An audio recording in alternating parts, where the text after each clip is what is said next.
یەکێتی نیشتیمانی کوردستان و پارتی دیموکراتی کوردستان لەسەر دوایین پاکێجی کۆبنەوەکانیان لەسەر پێکێنانی کابینەی نوێمی حکوومەتی هەرێم و چارەسەرکردنی چێچەکانی کەرکووک و بەغداد گەیشتن با لە یەکتێگەیشتنێکی ئاوبەش و هەنگاونان بەرەو ئیمزاکردنی ڕێکەوتنەکەی نێوانیان. ئەندامێکی سەرکردایەتی یەکێتی نیشتیمانی کوردستان دەڵێت بەڕێوەبردننی هەرێمی کوردستان بەبێ یەکێتی و پارتی کارێکی ئاسان نییە و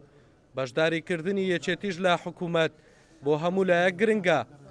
سەرڕای ئەوەی ئێمە بەشدار دەبین هاوبەش دەبین لە حکوومەت پێویستە لە ناوچە جێناکۆکەکان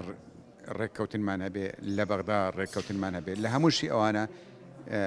گرنگە کە بەرنامەی چاکسازی لە بەرنامەی کاری حکوومەت بێ و یەکێتی و پارتی هەردووک بەتابەتی دوو هێزە سەرچێک و لایەنەکان تریش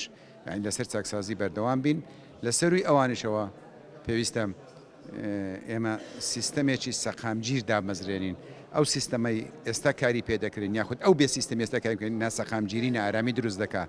ئەو ڕێککەوتنەی کە هەیە ئەگەر زۆر بخایێنێ 3 ساڵ و نیوی ترە دیسا جارێکی تر وڵات تووشی قەیران و کێشە دەبێتەوە بۆی ئەمە بێ کار لەسەر دامەزراندنی سیستەمێک بکەین کە مای سەقامگیری و ئارامی وڵات بێتن. ئەندامێکی سەرکردایەتی پارتی ڕای دەگەنێت ڕێکەوتنی یەکێتی نیشتیمانی کوردستان و پارتی دیموکراتی کوردستان هەنگاوێکی گرنگە بە ئاراستەی سەقامگیری لە ناوچەکە و پێکێنانی حکوومەتێکی بەهێز. تاکید دەکەمەوە کە بۆ ئەوەی ئەم وڵاتە لە ئارامی و ئاسایش و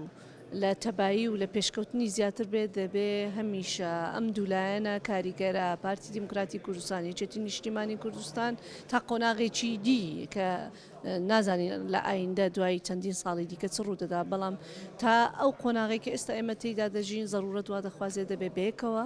لەگەڵ هاوپەیمانەکانی تر حکوومەت پێک بێنن ئیدارەی ئەم وڵاتە بکەن و لە خەمی پرسەکانی ئەم وڵاتە دابن. لە ئەنجامی ئەو کۆبنەوانەی لە نێوان وەفدی یەکێتی نیشتیمانی کوردستان و پارتی دیموکراتی کوردستان ئەنجامدرا یەکێتی و پارتی گەیشتن بە ڕێکەوتن بۆ پێکێنانی کابینەی نوێم و